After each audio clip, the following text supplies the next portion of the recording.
Vote দেবেন কইখানে? পাকা জিন্নার মাঝখানে। ভোট দেবেন কইখানে? পাকা জিন্নার মাঝখানে। চাচা আমি পাকা চিহ্নই দিয়েছি, ভোটটা আমাকেই দিবি, দিয়ে পুরানা জয় মুক্ত করবি। হ্যাঁ চলে যা, পয়সা লাগবে পয়সা। কি বললি তুই? ভোট কোথা দিবি? कहाँ वोट डालेगा तू?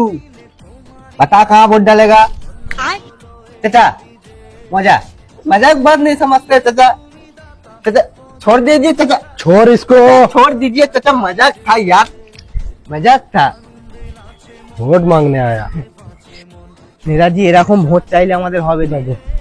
তাহলে কিরাম চাইতে হবে? আমাদের ভালোবাসা মহাব্বতের সঙ্গে ভোট চাইতে হবে, যাতে আমাদের কথাই ভুলে যায় ওরা। ঠিক আছে চলো, এবার ভোটে জিতবে কে? পাকা জিন্নার। এবার ভোটে জিতবে কে? पाका जिन्ना। ये जो लड़की लोग है, भालोबासा मोहब्बत के साथ वोट मांगने का, तभी हम वोट पाएंगे। नेताजी भालोबासार संगे ভোটটা চাও। আই লাভ ইউ জান। ও ভোটটা আমাকে দিয়ে, পাকা চিহ্ন দিয়েছি, ভোটটা আমাকে দিয়ে জয় মুক্ত করুন আপনারা।